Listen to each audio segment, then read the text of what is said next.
Good afternoon, I'm Shubhendu Ghosh. Welcome to Midday Prime. All eyes on the race for Bihar. Trends are showing it may be NDA led by Chief Minister Nitish Kumar again for the state. We will track all the latest developments. Meanwhile, Prime Minister Narendra Modi will be participating virtually in the SCO meeting. Heads of states from Pakistan and China are also members of this multilateral Asian grouping. We'll also talk about the expectations from it. Also encouraging news on vaccine has energized domestic and global markets. All that and more. First, the headlines. Counting underway for 243 seats of Bihar Legislative Assembly today. Latest trends show NDA crosses majority mark. BJP all set to emerge as the single largest party. Mahagathbandhan is trailing. Counting also underway for by-polls of 58 assembly seats across many states and Valmiki Nagar Lok Sabha constituency in Bihar.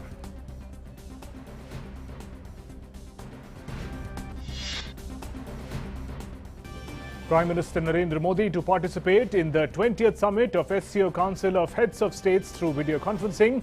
Meeting will be chaired by Russian President Vladimir Putin. Heads of other states from China, Pakistan, Kazakhstan, Kyrgyzstan, Tajikistan and Uzbekistan will also be present. Regional security and connectivity on agenda. Museums, art galleries, exhibitions reopen from today. Ministry of Culture issues SOPs for reopening.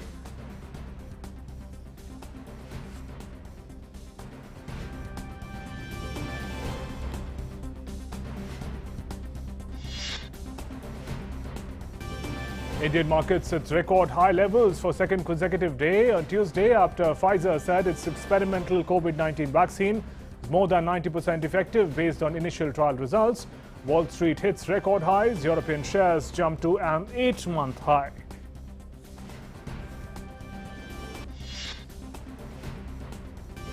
And US President Donald Trump fires Defense Secretary Mark Esper, announces Chris Miller as the acting Secretary of Defense. Miller is the director of U.S. National Counter-Terrorism Center.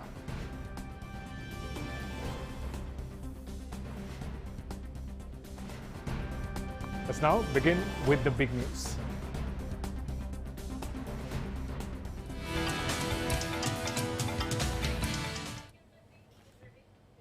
And first up, all the news from poll-bound Bihar.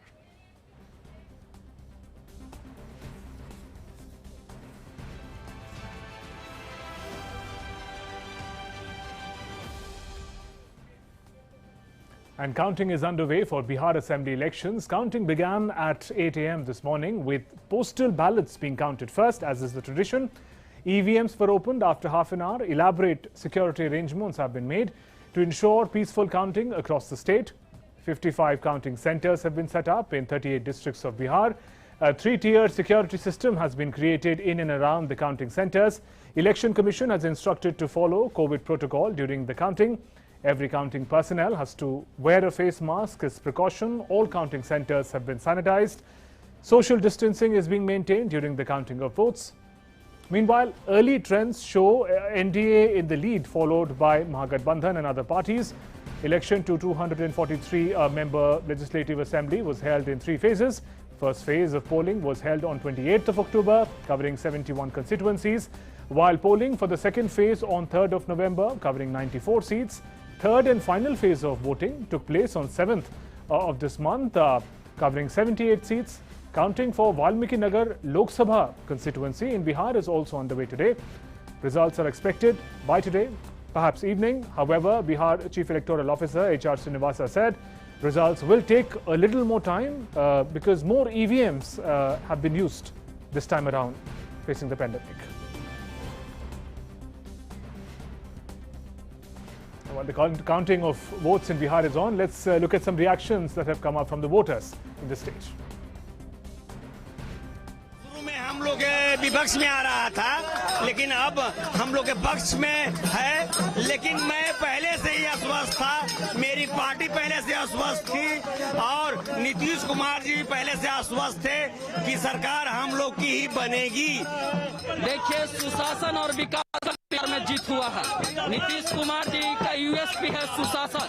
जिस तरह से महिलाओं को सशक्तिकरण किए हैं, पंचायती राज में आरक्षण दिए हैं, शराबबंदी करके महिला उत्पीड़न और घरेलू हिंसा को ना के बराबर किए हैं, इसलिए नीतीश कुमार का जीत हो रहा है।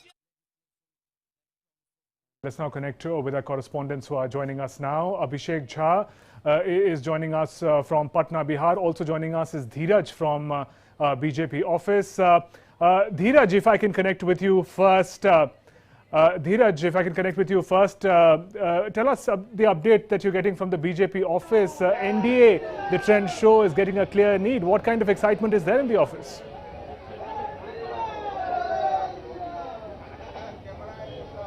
Our correspondents from Bihar will be joining us in just a bit. Abhishek Jha is with us and Dheeraj is what. Dheeraj, there you are reporting from the BJP office in Patna. Dheeraj, अभी जो trends हैं वो दिखा रहे हैं कि NDA आगे है, मेजॉरिटी मार्क भी क्लियर कर चुकी है, काउंटिंग अभी जारी है। किस तरीके की उत्सुकता है अभी भाजपा दफ्तर में? देखिए, यहाँ सेलिब्रेशन का जो दौर है वो बीते 2 घंटे से चल रहा है, क्योंकि काफ़ी संख्या में कार्यकर्ता जो है बीते 2 घंटे से कार्यकर्ता जब से एनडीए को बढ़त मिला है तब से यहाँ काफ़ी संख्या में जो स्थानीय कार्यकर्ता हैं वो भाजपा कार्यालय पहुँच चुके हैं। और हमको हमारा कैमरामैन राकेश आपको दिखाएंगे कि कैसे यहाँ पे जो आम जो कार्यकर्ता है उनमें जोश है, कैसे वो तालियां बजा रहे हैं, कैसे यहाँ शंख फूके जा रहे हैं। ये जो तस्वीर है वो बीजेपी मुख्यालय की ताज़ा तस्वीर है।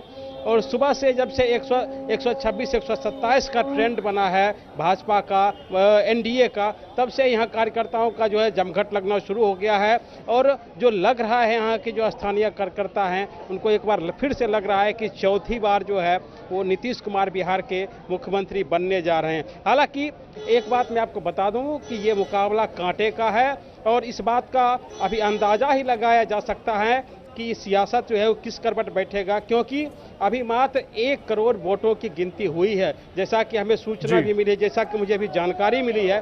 और अभी बिहार में 3 करोड़ वोटों की गिनती होना अभी बाकी है, मतलब अभी 25% वोटों की ही गिनती हुई है। जी धीरज, इसके बारे में थोड़ा और जानना चाहूंगा आपसे।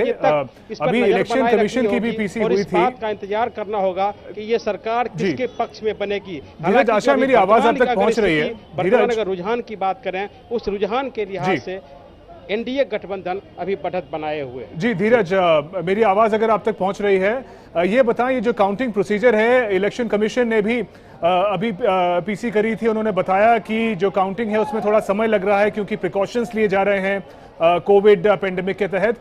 थोड़ा सा समझाएं हमारे दर्शकों को कि किस तरीके से ये काउंटिंग होती है, जो अलग अलग राउंड्स होते हैं जिनमें समय लग रहा है पेंडेमिक के लिहाज से। देखिए, उसमें जो कोविड का जो नियम है, कोविड के तमाम नियमों का पालन हो रहा है। इस वजह से जो चुनाव आयोग कल से जो हम लोगों तक जानकारी पहुंचा रहा है, और जो कल भी हमारे चुनाव आयोग से बात हुई थी तो उन्होंने मुझे यही बताया था कि हमें जो मतगणना की जो गिनती है वो पहले तो काउंटिंग टेबल बढ़ाए गए हैं, उसमें समय लगेगा। और उसके बाद जो 38 जिलों में जो 55 जो बूथ से काउंटिंग सेंटर बनाए गए हैं, उस काउंटिंग सेंटर पर इस तरह की व्यवस्था की गई है कि किसी तरह के कोविड की परेशानी नहीं हो, या दूसरे शब्दों में हम कहें तो कोविड के तमाम नियमों का अक्षरशः पालन हो। इस लिहाज से चुनाव आयोग ने पहले ही मीडिया कर्मियों को बताया कि जो चुनाव जो काउंटिंग है वो काउंटिंग में देरी होगी। इसलिए अगर कोई ये समझ रहा है कि काउंटिंग 3 बजे 4 बजे तक समाप्त हो जाएगी, ऐसा नहीं है। चुनाव आयोग का सीधा कहना है कि हमें जो काउंटिंग जो करनी है, जो गिनती पूरी करनी है, उसको कोविड के नियम के हिसाब से करनी है, इसलिए इसमें देरी आएगी।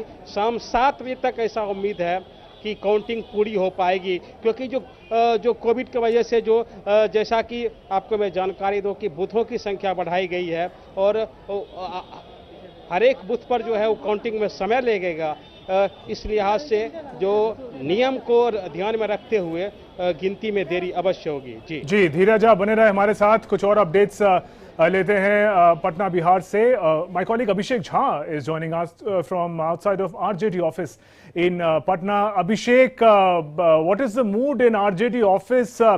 Dheeraj was showing us some glimpses of celebration at BJP office. RJD made a sharp beginning in the morning, but now Mahagathbandhan seems to be trailing.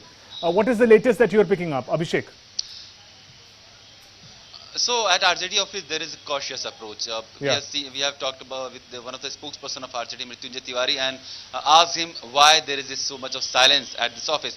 And he said that the leadership has decided that there will be no celebration, and even if there will be a celebration, it will be very humble celebration of victory because of the other political reason that he counted for.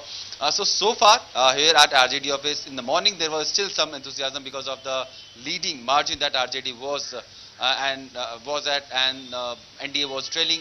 But as the day has progressed, we have seen that NDA has bridged the gap, and NDA has now advanced by almost 20 seats, and Tejasvi Yadav-led Mahagathbandhan is still at 110.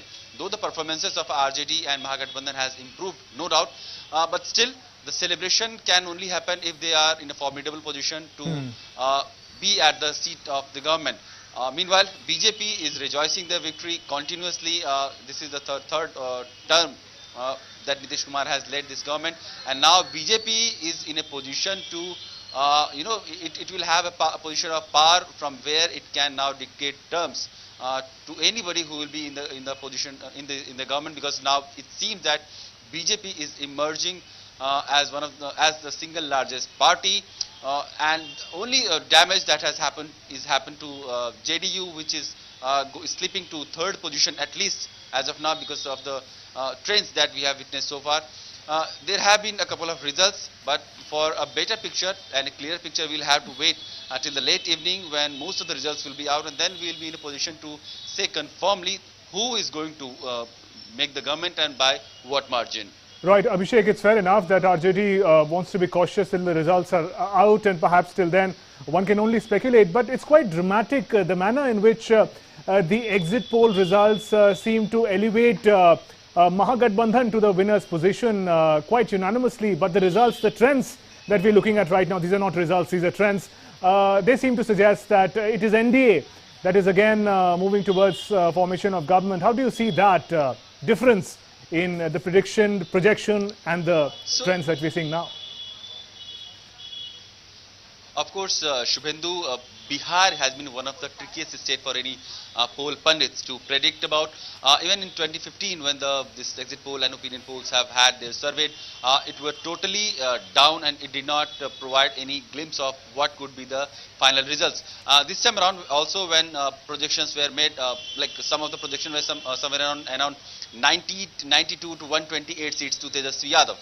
You can easily gauge the kind of margins they were having, because 90 seats you are not going to form the government, 128 seats you will form the government by your own majority. So the kind of gaps and the kind of margins these exit polls were having was not not quite accurate, and even we did not go by the exit polls, and now it seems that those exit polls were actually not holding any ground, and the kind of surge that NDA has seen, the kind of surge that BJP has seen at least, has not been predicted in those exit polls and opinion polls. From here onwards, we can take the cue, and many other experts we have been talking to, they have also said that it has always been a very challenging task to predict opinion polls or exit polls in Bihar, because the deeply divided states, the state is divided in so many of socio-economic strata that it is not a homogeneous state, and the heterogeneousness is so diversified that it is actually very difficult that which sector or which section of society is going to vote to which candidate on the basis of caste, on the basis of party, on the basis of ideology, or at sometimes those muscle men or leaders who have the muscle power, they get elected. So this has been the cases in the past also. Even now we seem to have not done well. Right, Abhishek, that suspense is likely to continue till all the votes are counted. Stay with us while we again return to our colleague Dheeraj, who is at the BJP office in Patna. Dheeraj, आप भाजपा के दफ्तर पे हैं. There are enough reasons for BJP and NDA to smile.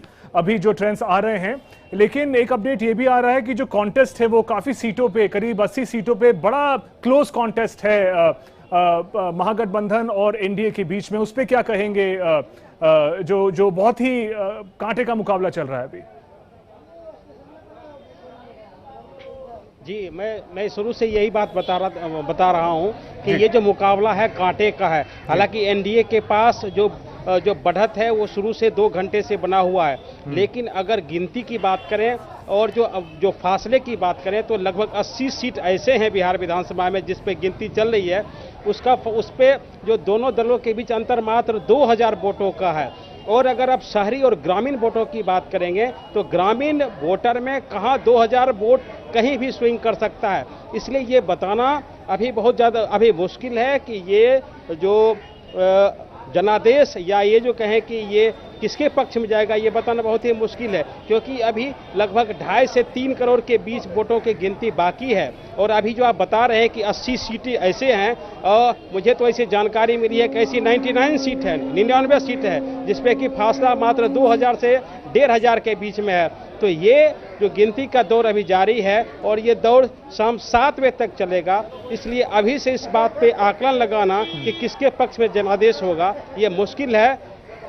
दोनों जो दल हैं, दोनों दल मजबूती से डटे हुए हैं काउंटिंग सेंटर पर, दोनों दल के कार्यकर्ता डटे हुए हैं और शाम 7 बजे तक हमें इस बात को देखना पड़ेगा कि किसके पक्ष में जनादेश जाता है। जी धीरज, आप बने रहे हमारे साथ। अभिषेक, we've seen this election taking place during the pandemic. A lot of precautions were taken in the run-up to the election, during the voting, and now on a big counting day, what arrangements do you see around you? What precautions are in place by the party workers, by Election Commission, so that the day goes well?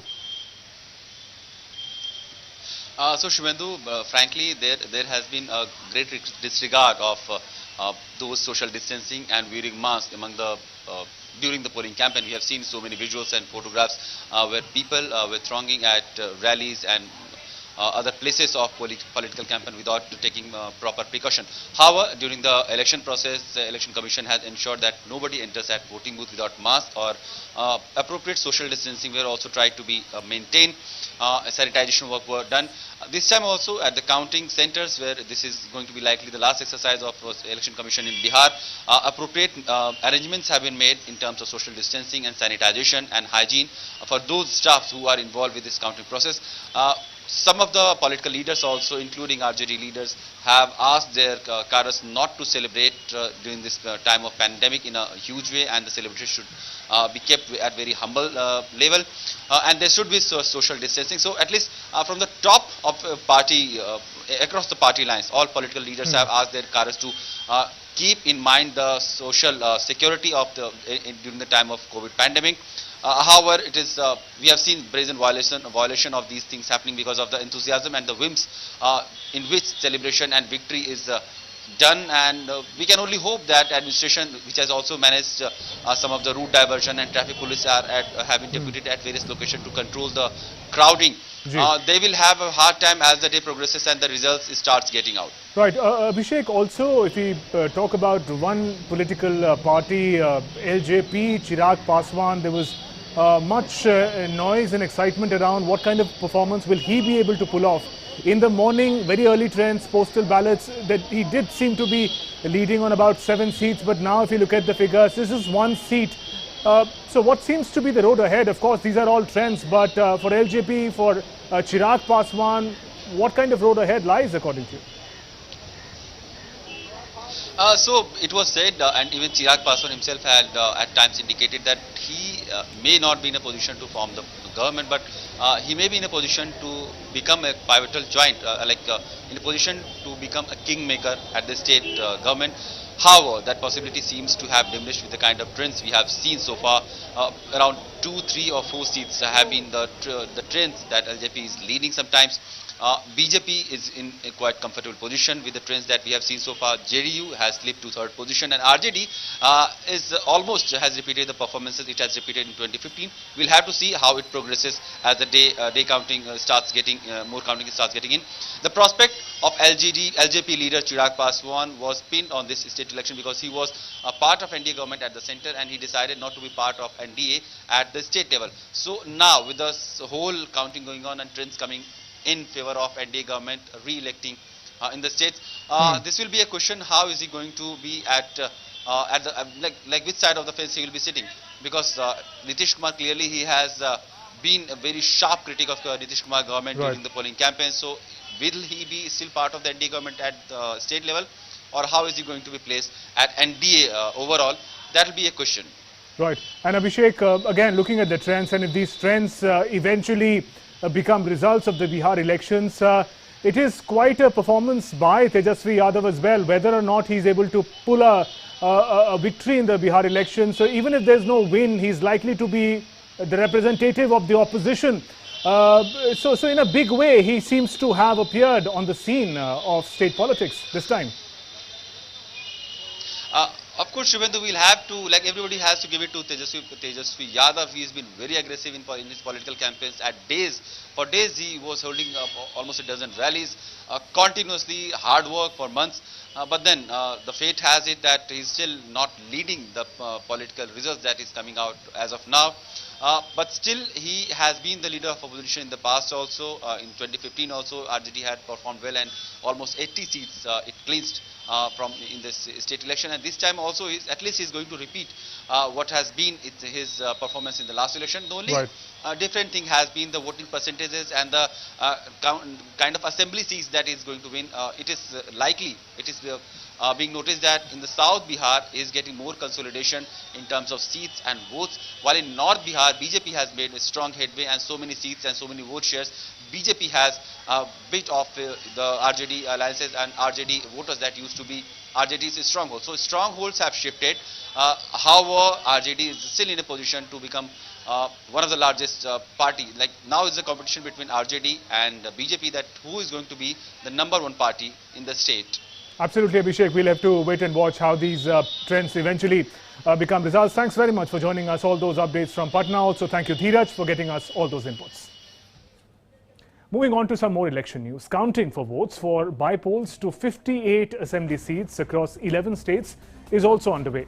The states are Madhya Pradesh, Gujarat, Uttar Pradesh, Jharkhand, Karnataka, Orissa, Haryana, Chhattisgarh, Telangana, Nagaland and Manipur. In Madhya Pradesh, counting is being held for 28 assembly seats amid tight security and COVID-19 protocol. Meanwhile, in Uttar Pradesh, the counting is underway for assembly by-polls to 7 seats. Counting is also taking place for by-elections to 8 assembly seats of Gujarat. In Karnataka, the counting is being held for 4 seats of State Legislative Council and 2 seats of the Legislative Assembly. Counting is underway for 2 assembly seats in Nagaland and 4 assembly seats in Manipur. The results are expected by this evening.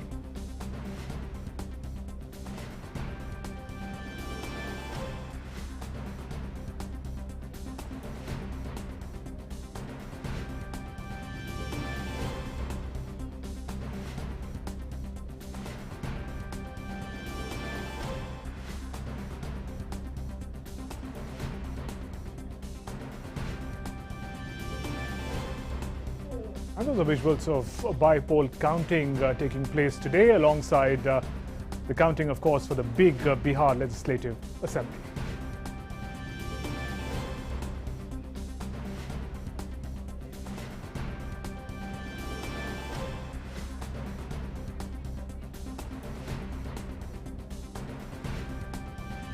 Let's now get also updates from the ground. My colleagues Aisha and Srikanth are joining us. Aisha from Bengaluru, Karnataka, and Srikanth from Bhopal, Madhya Pradesh. Aisha, if I can come to you first, what is the latest that you can share with us?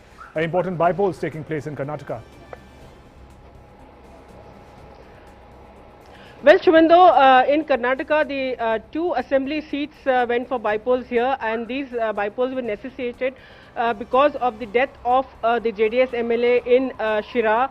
And in Bangalore, RR Nagar, Radha Rajeshwari Nagar, the elections happened because the Congress MLA Muniratna changed the party and he joined BJP. So that is why the polls were held here. And now for the BJP, it is all very close to the winning margin now. The counting is still underway. But let me tell you, the BJP, whenever there is election, changes its office. The the election office to a hotel called Rejoice Hotel. So for the BJP, it is rejoice. There is all the reason to rejoice here in Karnataka or in other states, be it Bihar or be it Telangana or UP, where the BJP is leading in several seats. So this is a very important poll, though it was just for 2 assembly seats in Karnataka. It was very important because Yediyurappa now consolidates his position as the chief minister in the party. There were some demands within the party for the change of leadership, but now the party is firm. Yediyurappa has proved that he is in position. He is in position to command, and he holds the party strongly. So this is an important election wherein consolidates his position, and the fact that the people in Karnataka have once again endorsed the BJP in Karnataka. Remember 2018 assembly elections in Karnataka, the BJP just lost by 3 seats, and they could not form the government, and Yediyurappa had to resign within 3 days, and then the Congress-JDS government came in power, and then all the political game happened wherein the Congress MLAs joined BJP, and then the by-elections were held. So now once again Yediyurappa has established himself. The BJP has managed to gain the confidence of the people in Karnataka, be it handling the pandemic in Karnataka or the flood situation in North Karnataka. So that is how this election was important for BJP, but for the Congress, this is a setback, because this was the first election that D.K. Shivkumar, the state Congress president, was leading in the state, but for him it is a big setback, and now the Congress will have to get back to put the house in order. But on the other hand, the BJP is in a rejoice mood in the Hotel Rejoice, and Yediyurappa will just address a press conference in a while, and it is the the BJP candidate Muniratna who is ahead in RR Nagar, and in Shira the BJP candidate Rajesh Gowda is ahead of Congress candidate Jayachandra. So it is very clear that the BJP senses victory, and the early celebrations have already begun. Well, we'll have to wait and watch if BJP continues to rejoice there. Aisha, thanks very much for joining us with those inputs from Bengaluru. Srikanth, if I can come to you, after Bihar, much of the focus is on Madhya Pradesh. While Yediyurappa is consolidating his position in Karnataka, how significant are these by-poll elections for Shivraj Singh Chauhan, and what kind of a test, especially for Jyotiraditya Scindia, who moved from Congress to the BJP earlier? Srikanth. Well, Shivendu, these elections were, a sort of a litmus test for both these parties. So what we have seen is, for Shivraj Singh Chauhan as well as Jyotiraditya Scindia, these elections were very significant, because these elections were caused due to the fact that about 22 of the MLAs, they had resigned from the Congress and joined BJP. So there were 12 ministers in fray. So as per what are the recent reports we have been receiving now, the BJP has managed to build up a sizable lead in many of the constituencies. Out of the 28 seats, the BJP is leading in 21 seats now, and the Congress's lead is in just 6 seats. So things are looking pretty good for the BJP at the moment. And I would also like to inform our viewers that there are 14 candidates of the BJP who have built up leads of close to 15,000. So, that kind of a lead is unassailable. So, we might say that, these candidates are home free. So, the BJP is, smelling victory, and they are sensing victory, and, the state BJP headquarters is planning a celebration at 3:30 p.m. Okay. So all of the ministers who had crossed over from the Congress to the BJP, be it Govind Singh Rajput is leading in Surkhi in Sagar, be it Imarti Devi, Tulsi Ram Silawat, all of the Scindia camp loyalists who had switched over to the BJP are leading in their respective constituencies. So that, Srikanth, and it looks like they will also be able to maintain their positions. Yeah, Srikanth, that should consolidate Jyotiraditya's position in his new party and in the state as well. Absolutely, absolutely. Because what this has proved is that he can bring the electorate towards him, towards him and his loyalists. because, you know, he has been a part of a Congress party for a long time. You know, just since March, you know, since the political upheavals began in the state, he has switched over to the BJP, and he has, you know, managed to you know, keep his bastion, that is the Gwalior-Chambal region. So he has managed that his supporters, you know, they vote for him, irrespective of the party he is in. Right, Srikanth, there, stay with us while we connect with our colleague Surekha, who's reporting from Hyderabad. Surekha, there seems to be good news coming in from Bihar, from Karnataka, from Madhya Pradesh for the BJP. Give us an insight into the trends that you are registering in Telangana. Yes, BJP and TRS, after 17 rounds of counting, each BJP and TRS have 8 rounds each. They have led in 8 rounds each, and 1 round went to Congress, which it led from Togutta Mandal. And soon the results will be out, because there are totally 23 rounds here, counting of results, and they seem to be running neck to neck. Right. Also, significance of the seats that have gone for the BJP bypolls. If you TRS. can give us some insight into that, Surekha, the seats that have gone for bypoll elections in Telangana. The Dubak Assembly, the Dubak bypoll was necessitated because of the sitting MLA because of the demise of the sitting MLA Ramalinga Reddy, whose widow is the TRS candidate now. She is pitted against BJP's Raghunandan Rao, who is a senior leader of the BJP, a lawyer by profession, and also the spokesperson of BJP. Congress, of course, has Cheraku Srinivas Reddy, who is the son of former minister in the Unified Andhra cabinet. And he is the first entry, this is a recent entry into politics. In fact, he jumped the bandwagon from TRS to Congress. Congress is trailing. Right. It just is leading in 1 round.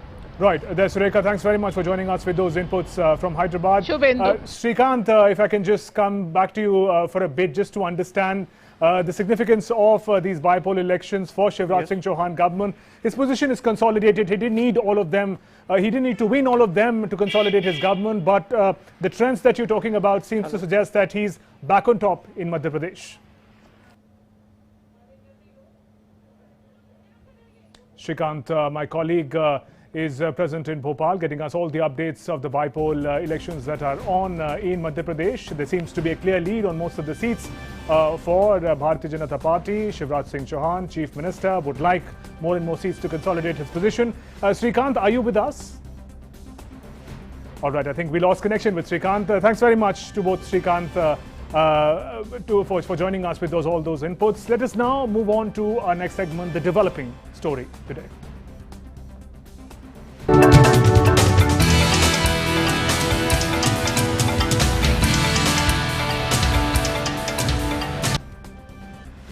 And Prime Minister Narendra Modi will today lead the Indian delegation to the 20th summit of SCO Council of Heads of States, which is being held virtually. The meeting will be chaired by Russian President Vladimir Putin. Heads of states of all 8 member states, Russia, China, India, Pakistan, Kazakhstan, Kyrgyzstan, Tajikistan and Uzbekistan will be present at the meeting. Heads of state of 4 observer states of SCO, that's Iran, Afghanistan, Belarus, Mongolia will also participate in this meeting. Leaders of member states will address the summit one by one. This will be the first SCO summit to be held in virtual format. This is the 3rd meeting that India, remember, will be participating as a full member. India was granted observer status of SCO in 2005. It became a full member in 2017. In the last 3 years, India has maintained extensive engagement in all fields under the SCO framework.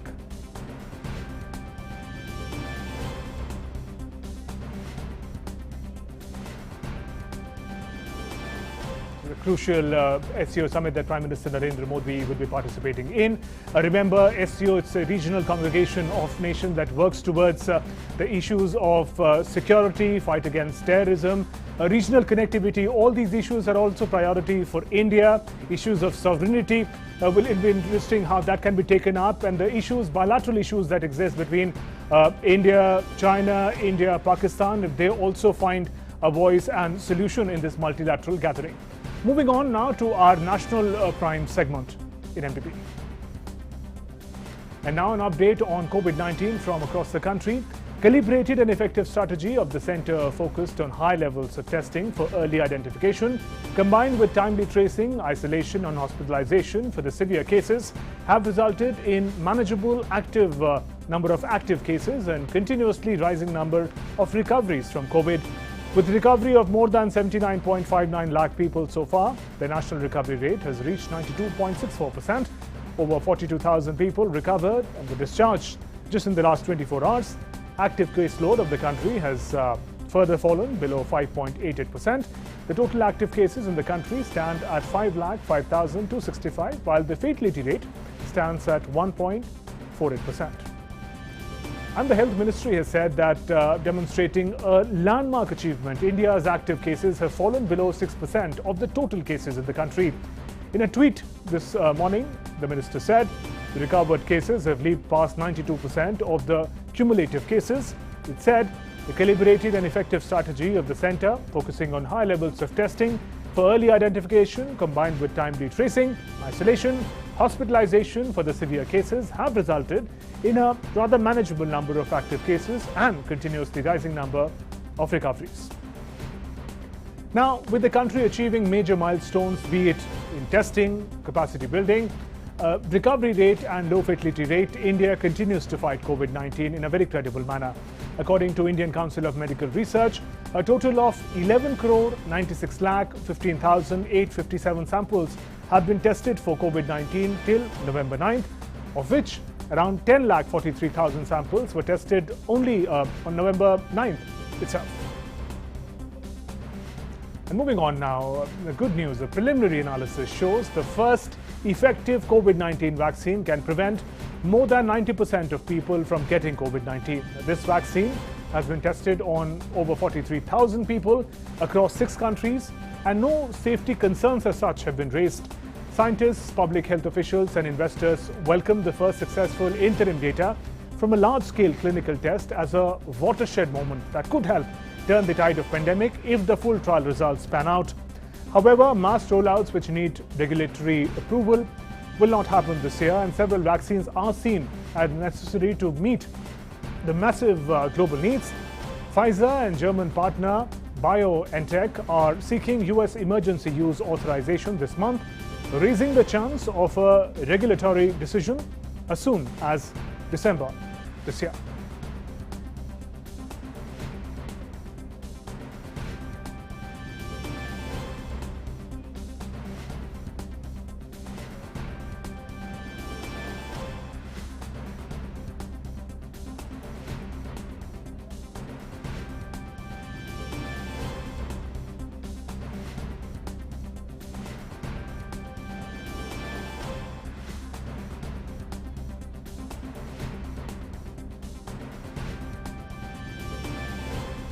And Indian markets also recorded high levels for the second consecutive day on Tuesday after Pfizer said its experimental COVID-19 vaccine was more than 90% effective based on initial trial results. Wall Street's also hit record highs. European shares jumped to an 8-month high. Investors bet that a full economic reopening was finally in sight following the first positive data from a late-stage COVID-19 vaccine trial. Pfizer shares also closed sharply higher after soaring as much as 15.4% during the session. Dow Jones Industrial Average rose 34 points to 29,157. S&P 500 also gained 41.06 points to reach 3,550. And Nasdaq Composite dropped 181.45 points to 11,713.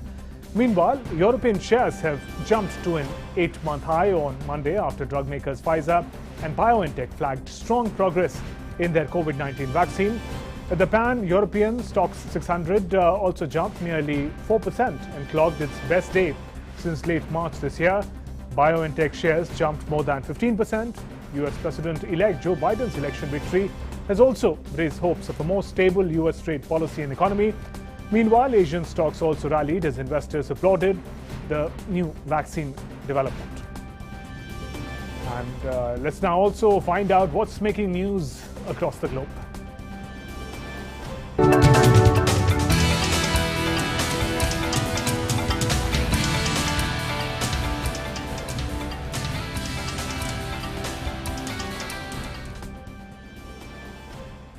Let's continue with the pandemic update. Let's look at the data that has come in from across the world. As of today, we look at the number of data that stands. We're looking at the COVID-19 pandemic from across the world. Global cases stand at 5.1 crore. Global casualties stand at 12.70 lakh. Number of people recovered from COVID, 3.60 crore people have recovered from the pandemic so far. The United States continues to be the worst effective nation if we look at the number of COVID patients that are there. 1.04 crore patients of the pandemic of COVID-19 are there in the United States. Will continue. The United States continues to top the list among the worst hit countries by the pandemic so far. Highest number of infections. You can see in the table, the US has crossed the 1 crore mark in terms of COVID-19 cases, with over 1 crore 4 lakh cases of coronavirus. Death toll surging past 2,44,000 in America alone. And the peak of coronavirus pandemic in France is still to come. Its top health official Jérôme Salomon said on Monday, urging the population to remain vigilant. French cities that were put under curfew in October were, however, starting to see a lesser spread of the disease. The French government imposed a new lockdown on October 30th to rein in surge in new cases, although restrictions were softer than in March to limit the impact on the Eurozone's second biggest economy. France's COVID-19 hospitalization closing in on April record. France's new COVID-19 infections were sharply down over 24 hours on Monday. However, deaths and hospitalizations linked to the disease were sharply up again. Over 18,07,000 cases have been reported in France so far.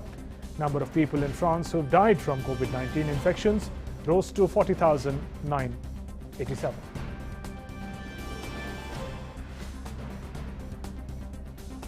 Meanwhile, World Health Organization Director General Tedros Ghebreyesus has called for faith in science and solutions and solidarity in the fight against COVID-19 pandemic. Speaking at the opening of the resumed session of the 73rd World Health Assembly, Tedros said no one knows the long-term impact of coronavirus on human body, nor is it clear what kind of world future generations will face. Although this is global crisis, countries have different reactions and suffer from different impacts. The DG also emphasized that this will not be the last global health crisis for the world. We might be tired of COVID-19, but it's not tired of us. Yes, it preys on those in weaker health, but it preys on other weaknesses too. Inequality, division, denial, wishful thinking, and willful ignorance. We cannot negotiate with it, nor close our eyes and hope it goes away. Our only hope is science, solutions, and solidarity. And as we mentioned earlier, Prime Minister is going to be participating in the SCO summit. Anytime we would be taking you live for that event. We'll continue with the global news. US President Donald Trump has sacked Defense Secretary Mark Esper, announcing on Twitter that top US official has been terminated. Christopher Miller, the current head of the National Counter-Terrorism Center, will now take on the role immediately. Former Special Forces soldier served on President Trump's National Security Council before becoming head of the Counter-Terrorism Center in August. In the weeks before Joe Biden, President-elect, takes office on 20th January, Trump is still empowered to take decisions. In a resignation letter, Mark Esper thanked members of the armed forces and said he was proud of his achievements in the 18 months of service at the Pentagon.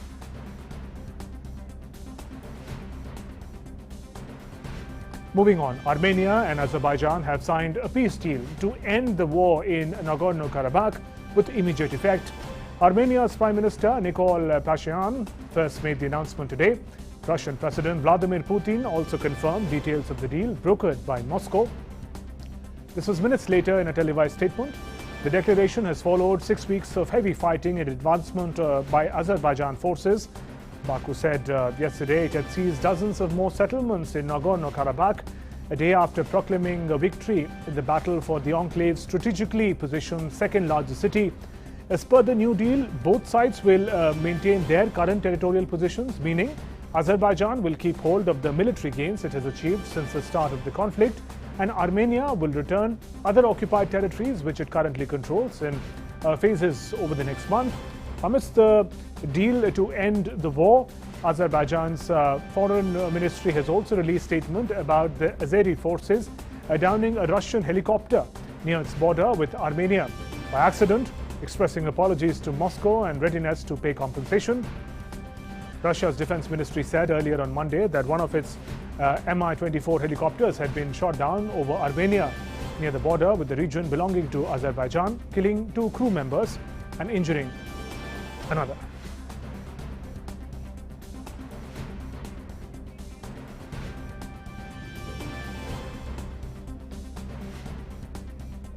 And time now for all the action from the world of sports.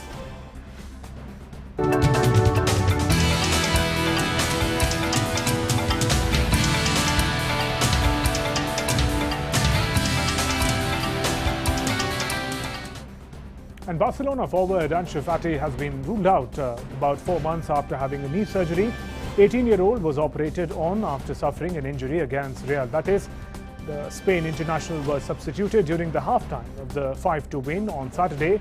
Fati has played 10 games for Barcelona this season, scoring 5 goals and providing 2 assists. He broke a 95-year-old national record to become Spain's youngest goal scorer at the age of just 17 years and 311 days with a strike against Ukraine in September. And Premier League managers could ask for the return of 5 substitute rule this season, despite the concept twice being rejected. A growing number of managers are not happy that they can only make 3 substitutions in 2021 after being allowed 5 when last season resumed. Premier League is the only major competition to return to 3. Some leading managers believe the current substitution limit is contributing to injury problems of players.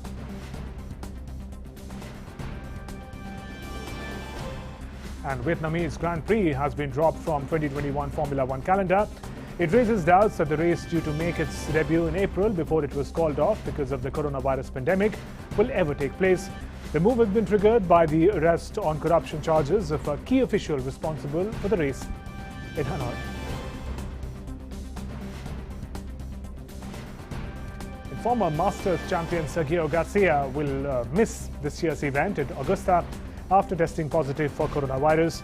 40-year-old Spaniard who won the event in 2017 missed the cut in last week's Houston Open. This year's Masters starts on Thursday, having moved its traditional early April staging because of COVID-19 pandemic. Garcia is the second player to have withdrawn because of the virus after Joaquin Niemann pulled out last week following a positive test results. The Masters policy is not to replace players who choose to withdraw. This year's field is now at 92 players. And from sports, let's now find out what's in store in Live Prime today.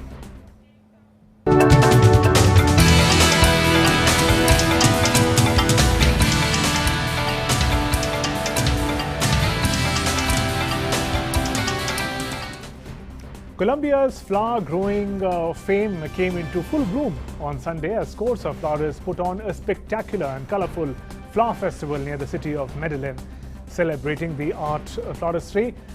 Flower aficionados came to the small town of Santa Elena to show off elaborate floral arrangement, or ciletas as locally known. Annual flower parade reportedly harks back to 1957 when Medellin local arrived florists from nearby villages to march in the city to display their colorful arrangements.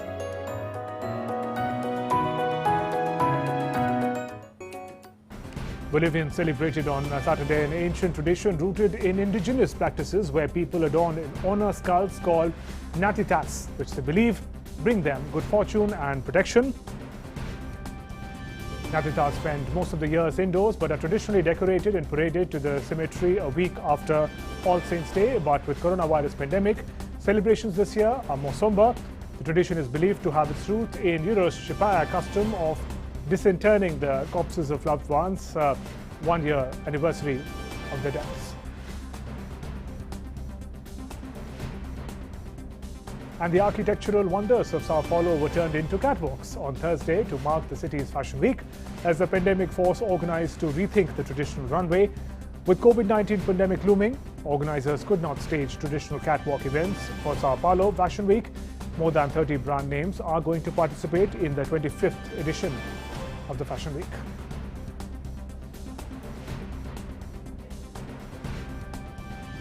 And a French opera singer, tenor Stephanie Seneschal, belted out American national anthem on Monday night to celebrate US President-elect Joe Biden's victory. The singer entertained his neighbors with nightly concerts when the country first went into coronavirus lockdown in spring this year. Seneschal at first did not restart his singing during the second lockdown, but was soon asked by his neighbors for his evening concerts.